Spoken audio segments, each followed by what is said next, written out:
देखिए, जैसा कि आप में से बहुत सारे लोग जानते हैं, गूगल का जो मुख्य अर्निंग सोर्सों में से एक जो सोर्स है वो ये है कि लोगों के डाटा को बेचना। लेकिन ये गूगल किस तरह से लोगों के डाटा को कलेक्ट करता है, कैसे हमारी हर एक एक्टिविटी पर निगरानी रखता है, कैसे पर्सनल डिटेल्स को ये स्टोर करके कैसे लोगों तक पहुंचाता है और कंपनियों को कैसे ये सब डाटा बेच करके बहुत बड़ा गूगल पैसा कमाता है, और यही कारण है कि इतनी बड़ी कंपनी ये कैसे बनी है। सारी डिटेल हम इस वीडियो में जानेंगे बारी बारी से कि आखिरकार क्या क्या स्टेप हैं गूगल के और क्या क्या तरीके अपनाता है गूगल हम और आपका डाटा को कलेक्ट करने के लिए और हम सब पर निगरानी रखने के लिए। तो वीडियो को लास्ट तक देखते रहना, बहुत ही इंपॉर्टेंट वीडियो है।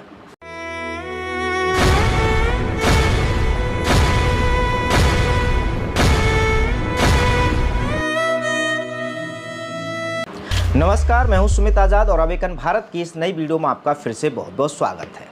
तो आइए ज़रा गूगल को समझते हैं और गूगल के बारी बारी प्रोडक्ट के मैं नाम लेकर के बताऊंगा कि कौन कौन से प्रोडक्ट से कैसे कैसे ये डाटा कलेक्ट करते हैं। जिसमें कि सबसे पहले आता है गूगल क्रोम, जो कि बहुत सारे क्या आप में से जितने लोग वीडियो देख रहे हैं ऑलमोस्ट सभी ने इसका इस्तेमाल किया होगा। ये एक इंटरनेट ब्राउज़र है। तो अब इस इंटरनेट ब्राउज़र के थ्रू करते क्या है गूगल कि आप कौन कौन सी वेबसाइट विजिट कर रहे हैं, क्या क्या इंटरनेट पर ब्राउज़ कर रहे हैं, इन सब की ट्रैकिंग करके वो आपके बारे में ये जान चुके होते हैं कि इंटरनेट पर आप जो सर्च कर रहे हैं तो आपकी क्या ज़रूरतें हैं और कौन कौन सी वेबसाइटें आप इस्तेमाल कर रहे हैं। तो उनसे आइडिया हो जाता है कि आपको किस कैटेगरी में रखना चाहिए। तो ये एक इस सॉफ्टवेयर से तो हो जाता है आपका वेबसाइट कौन सी विजिट कर रहे हैं और इंटरनेट पर क्या सर्च कर रहे हैं। उसके बाद आता है यूट्यूब, जो कि इस वीडियो भी जिस पर देख रहे हैं आप। तो अब यूट्यूब के माध्यम से भी लगभग गूगल क्रोम से जो ट्रैक किया जाता है वही यूट्यूब के थ्रू लगभग इसी तरह की जानकारी इकट्ठा की जाती है कि आप क्या क्या वीडियो देख रहे हैं। और कुछ लोग, जैसे अभी मैं चैनल बनाया हुआ है तो मैं वीडियो को अपलोड भी करता हूं, तो मुझे भी ट्रैक किया जा रहा है कि मैं किस तरह की वीडियो को अपलोड कर रहा हूं। और आप चूँकि वीडियो देखते हैं तो आप किस किस तरह की वीडियो देखते हैं, उन वीडियो से ही आपके जो डाटा को है वो एनालिसिस भी किया जाता है। पूरी एक टीम होती है, तो यहाँ से भी पता लगाया जाता है कि आपका इंटरेस्ट किस किन चीज़ों में है। और ये जो आपका इंटरेस्ट पता करना गूगल का सबसे बड़ा हथियार है, क्योंकि इसी के थ्रू अभी आगे बताऊंगा कि किस तरह से मार्केटिंग करने वाली कंपनियां उनसे ये बातें यानी कि गूगल का ये डाटा मांगती हैं और फिर उनको करोड़ों अरबों रुपये देती हैं। अगला सॉफ्टवेयर है फ़ोटो एक ऐप है जो एप्लीकेशन बाय डिफ़ॉल्ट भी सभी मोबाइलों में एंड्रॉयड फ़ोन में तो आता ही है। खैर, तो गूगल का ये अब इसमें बहुत सारे लोग अपने पर्सनल फ़ोटो रखते हैं ताकि मोबाइल वगैरह अगर फॉर्मेट हो जाए, रीसेट हो जाए, खो भी जाए तो हम ईमेल के थ्रू उनको बैकअप बना सकते हैं। इंटरनेट पर वो स्टोर हो जाते हैं फ़ोटो वाले ऐप में। आप में से हो सकता है बहुत सारे लोगों ने यूज़ किया होगा, कुछ लोगों ने नहीं भी किया होगा। तो अब इसमें ज़्यादातर कोशिश करते हैं कि गूगल फ़ोटो का जो ऐप है उसमें सभी लोग ज़्यादातर अपने पर्सनल फ़ोटो ही रखते हैं जो इम्पोर्टेंट उनको लगते हैं। तो ऐसे में जाहिर सी बात है कि उनको आप सेव तो कर रहे हैं कि वो आगे तक के लिए भी सेफ़ हो गए, वो डिलीट नहीं होंगे आसानी से। लेकिन आप गूगल को ये हवाला दे देते हैं कि अब गूगल वहाँ से ट्रैक कर सकता है कि आप किन किन लोगों से संबंध रखते हैं, यानी कि आपके परिवार के, आपके रिलेटिव्स, आपके मित्र जिनके साथ आपके फ़ोटो हैं।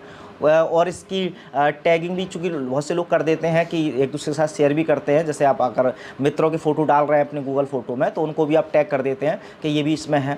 तो वो टैगिंग और कौन कौन से लोगों से आपका नाता है, किन किन लोगों के साथ उठते बैठते हैं, वो सब फ़ोटो के द्वारा आसानी से ट्रैक हो जाता है। तो एक तो हो गया ये। उसके बाद आता है कैलेंडर।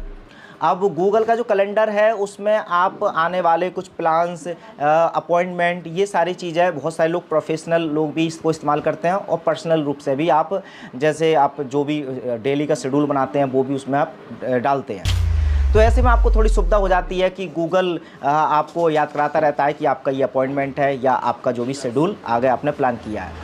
लेकिन ये सारी चीज़ें गूगल को पता चल रही हैं कि आप किस से अपॉइंटमेंट लिया है, किस टाइम दिया है और क्या क्या आपके प्लान हैं, आज का क्या प्लान है, अगले दिन का क्या प्लान है, अगले महीने का क्या प्लान है। तो वो सारी चीज़ें गूगल कैलेंडर के माध्यम से गूगल डाटा इकट्ठा कर लेता है। उसके अलावा फिर आता है गूगल एड्स। अब गूगल एड्स के थ्रू जो जितनी भी कंपनियां होती हैं वो अपनी मार्केटिंग शुरू करती हैं। जैसे कि आपने यूट्यूब पर इस वीडियो को भी खोला होगा तो हो सकता है इस वीडियो से पहले एक ऐड आया हो, ये नॉर्मली आता ही है हर वीडियो के आगे। तो वो जो ऐड आता है वो कंपनियां अपने ऐड चलवाती हैं, यूट्यूब पर चलवाती हैं और यूट्यूब गूगल के और भी प्रोडक्ट हैं, जैसे कुछ वेबसाइट पर आप विजिट करते हैं वहाँ पर भी इधर उधर आपको ऐड दिखाई दे रहे होते हैं, कुछ ऐप का इस्तेमाल करते हैं उनमें भी ऐड दिखाई दे रहे होते हैं। तो इन सब ऐड को जो चलाया जाता है वो आपके अकॉर्डिंग चलाया जाता है कि आपको इंटरेस्ट किस में है। सपोज़ कीजिए आपने कभी कहीं पर सर्च किया गूगल पर कि मुझे अमेजन मतलब कोई मशीन चाहिए, वॉशिंग मशीन, तो उससे रिलेटेड ही आपको ऐड दिखाए जाते हैं।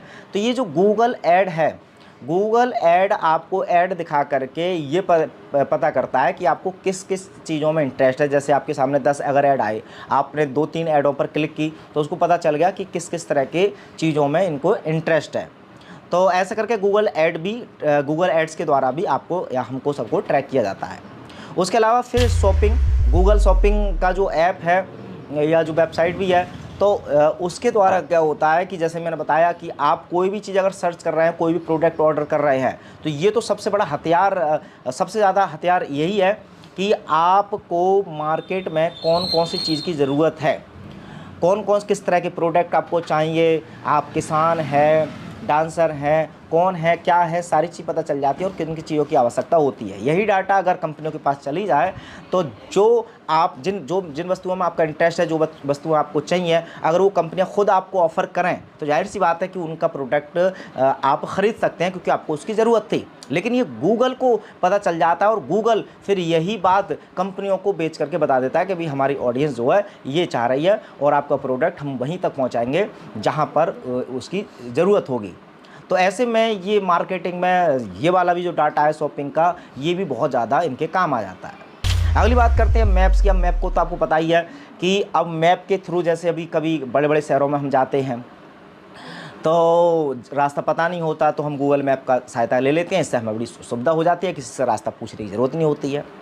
हालांकि देखिए कितना समाज को इस तरह से बदला जा रहा है, तो उससे घाटे कितने हो रहे हैं कि अगर अब आपको अपने ही शहर में भी, जैसे मैंने देखा है कि दिल्ली के लोग दिल्ली में ही किसी लोकेशन पर पहुंचना हो तो किसी व्यक्ति से पूछने की बजाय केवल गूगल मैप पर डालें और सीधे निकल जाते हैं। पहले ऐसा होता था कि अगर पहले भी हालांकि ऐसे होते थे कि रास्ता सब नहीं देखे होते थे, लेकिन पहले जब जैसे अब किसी एक शहर में जाना है दिल्ली में, तो पहले दिल्ली पहुंचते ही वो मोहल्ले का नाम लोगों से पूछते थे, फिर गली का नाम पूछते थे। तो एक दूसरे से पूछने के साथ साथ एक तो भाईचारा कि लोगों से पूछना है, इंटरेक्शन होना है, तो कितना अच्छा लगता था कि लोगों से इसी बहाने कम से कम बातचीत तो होती थी जब कहीं बाहर जाते थे। अभी तो क्या होता है, गूगल मैप के थ्रू आप बहुत सारे बड़े बड़े शहर घूम आते हैं और घर वापस आ जाते हैं, पता चलता है कि वहाँ के लोगों से आपको बात करने का मौका ही नहीं मिला। तो वो खैर वो तो एक अपना अलग है ही इसका नुकसान। लेकिन अगर आप अपनी सुविधा के अनुसार इसका इस्तेमाल कर भी रहे हैं, लेकिन अब गूगल आपको रास्ता तो बता रहा है, लेकिन आप गूगल को ये बता रहे हैं कि आप कहाँ कहाँ जा रहे हैं, कहाँ कहाँ किससे मिल रहे हैं, यानी कि आपकी हर एक पल की जो अपडेट है वो उनको मिलती जा रही है। तो वो गूगल मैप के थ्रू आपकी लोकेशन को भी ट्रैक कर रहे हैं। आगे बात करें तो मेल, गूगल मेल, जीमेल सबके पास होती है। तो गूगल मेल के थ्रू भी देखो आपके कौन कौन से कॉन्टैक्ट्स हैं, आप किस किस को क्या क्या भेज रहे हैं, वो सारी चीज़ें भी उनको पता चल जाती हैं गूगल मेल के द्वारा। उसके अलावा गूगल ड्राइव होती है। गूगल ड्राइव पे भी गूगल फ़ोटो की तरह ही हम अपना पर्सनल डाटा रखते हैं, चाहे वो फ़ोटो हो चाहे वीडियो हो या कुछ डॉक्यूमेंट भी लोग रखते हैं।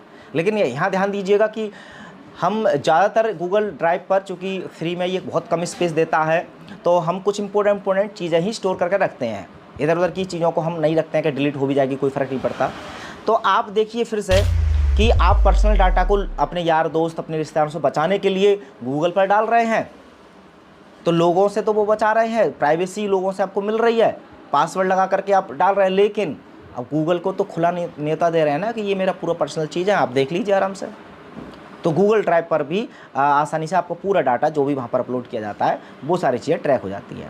गूगल हैंगआउट, गूगल का एक प्रोडक्ट है हैंगआउट, जिसमें व्हाट्सएप की तरह कन्वर्सेशन किया जाता है, लोगों से बातचीत की जाती है। तो वहाँ पर भी आपके कॉन्टैक्ट्स, किन किन से आप कॉन्टैक्ट रखते हैं और क्या क्या बातचीत कर रहे हैं, कन्वर्सेशन भी वो आसानी से ट्रैक हो जाता है, जो कि गूगल के पास पहुँचता है। गूगल सर्चेज़ के थ्रू भी आपको पता है, गूगल सर्चेज़ में हम बार बार सर्च करते ही हैं।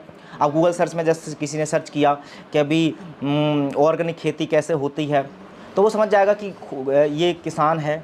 और ऐसे ही अब चूँकि हम अपने मतलब की चीज़ें सर्च करते हैं ना, जैसे अब आपने हेल्थ से रिलेटेड कुछ चीज़ें पूछ ली कि अभी HIV का घरेलू इलाज, तो जाहिर सी बात है कि अब इस तरह की 2-3 बार सर्च करेंगे तो वो समझ जाएंगे कि ये बीमार है और कौन सी बीमारी है।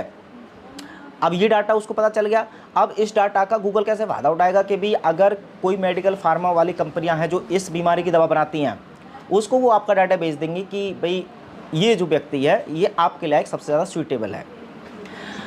तो जाहिर सी बात है कि आप क्या क्या सर्च कर रहे हैं, आपकी क्या क्या क्वेरीज हैं, आपकी क्या क्या जानकारी ले रहे हैं गूगल से, उनसे भी आपका पूरा जानकारी गूगल को मिल जाती है कि ये क्या करते हैं, किस टाइप के हैं, कहाँ रहते हैं, मतलब देहात में रहते हैं, शहर में रहते हैं, स्टूडेंट हैं या नौकरी करते हैं तो किस तरह की नौकरी करते हैं, किसान हैं, डॉक्टर हैं, क्या है, वो सारी चीज़ें गूगल सर्च से पता चल जाता है। उसके अलावा गूगल न्यूज़ ऐप के द्वारा आपको पता चल जाता है कि किस किस तरह की ये खबरें पढ़ते हैं, कौन कौन से न्यूज़ चैनल्स को ये पसंद करते हैं, यहाँ पर भी ये सारी चीज़ें ट्रैक हो जाती है। तो ये कुछ तरीके हैं जो गूगल अपनाता है हम सबको ट्रैक करने के लिए। और चूँकि अब गूगल के पास हमारा डाटा है तो अब डाटा का क्या क्या वो इस्तेमाल कर सकते हैं। हालांकि ये जो मैंने तरीके बताए हैं इस्तेमाल करने, मार्केटिंग वाली कंपनियों को बेच देते हैं, ये तो फिर भी बहुत छोटा है, लेकिन किस हद तक आपके डाटा को कि कुछ बड़े हाईएस्ट कुछ ऐसे लोगों को अगर सौंप दिया जाए तो आपको अंदाज़ा भी नहीं है कि कितना हार्मफुल हो सकता है आपका डाटा किसी के हाथों में जाना। और वो आप देख रहे हैं कि पिछले दिनों में भी किस तरह से षड्यंत्र रचा गया, अंतर्राष्ट्रीय षड्यंत्र, आगे भी आने वाले बहुत सारे षड्यंत्र हैं। उन सब में जो सबसे बड़ा हथियार इन लोगों का होगा वो होगा हमारा पर्सनल डाटा। जितना इनके पास रहेगा उतने ही हम कमज़ोर या इनके गुलाम जल्दी बन सकते हैं। अब अगर समाधान की बात करें तो देखिए टेम्परेरी समाधान तो बहुत सारे हैं, जैसे कि आप कोई भी गूगल या क्रोम या जो भी कुछ चलाते हैं तो उसमें अपनी जीमेल आईडी वगैरह ना डाल कर रखें, ताकि वो जीमेल के थ्रू ही सबसे ज़्यादा ट्रैक किया जाता है। या फिर उसमें एक फंक्शन भी आता है यूट्यूब पर जहाँ पर आपको आईडी के बिना सर्च की जा सकती हैं चीज़ें और वो ट्रैक नहीं होती हैं। VPN का भी लोग इस्तेमाल कर सकते हैं ताकि लोकेशन को ट्रैक ना किया जा सके, लेकिन ये सारी चीज़ें टेम्परेरी है जो कि संभव हो नहीं पाती हैं। ऑलमोस्ट ये किसी न किसी तरीके से फिर डाटा आपका वो ले ही लेती है। तो ऐसे में समाधान तो सच्चा तो यही है कि इसका कम से कम, हालांकि बिल्कुल तो डिनाई इसको नहीं कर सकते क्योंकि इतनी सारी चीज़ें हम ऑलरेडी इनकी यूज़ कर चुके हैं कि उनके बिना रहना या काम चलाना बड़ा मुश्किल सा लगता है। तो बिल्कुल यूज़ ना करें तो ये सबसे अच्छा है, लेकिन अगर कर भी रहे हैं तो कम से कम अपना डाटा है तो वो गूगल ड्राइव की बजाय अपना किसी हार्ड डिस्क में, किसी मेमोरी कार्ड में डाल करके अलग से रखें। उस लैपटॉप में भी ना रखें जिस लैपटॉप का बैकअप आप गूगल के द्वारा बनवाते हैं, या मोबाइल में भी बहुत से बैकअप ऑन कर लेते हैं, उस बैकअप को भी ऑफ रखें, वरना गूगल खुद बैकअप ले लेता है इनकी आपकी जो गैलरी में, आपके फाइल मैनेजर में क्या क्या डाटा है वो तक भी गूगल बैकअप ले लेता है और आपको पता भी नहीं चलता यदि आपको परमिशन दे देते हैं उसको तो वो परमिशन ना दें। तो सबसे अच्छा है कि कम से कम इन चीज़ों का इस्तेमाल करें। अगर जिन चीज़ों को अवॉइड कर सकते हैं, गूगल के जो प्रोडक्ट मैंने बताए इनमें से जो बहुत ज़्यादा ही नेसेसरी है उनका इस्तेमाल कर लीजिए। अदरवाइज़ अच्छा, लोकेशन को लोग हमेशा ही ऑन करके छोड़ देते हैं, तो जब ज़रूरत हो तब ऑन करें, अदरवाइज़ उसको ऑफ़ कर दें।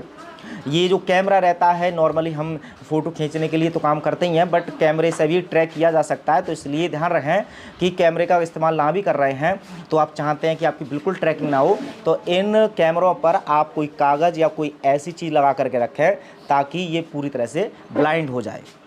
तो ये कुछ तरीके हो सकते हैं जिनकी मदद से आप अपने डाटा को कुछ हद तक बचा सकते हैं। आप भी अपनी राय रख सकते हैं कि इस तरह के डाटा को आप कैसे बचा सकते हैं। फिलहाल ये जानकारी के साथ मिलते हैं अगली वीडियो में, तब तक अपना ख्याल रखें। जय हिंद।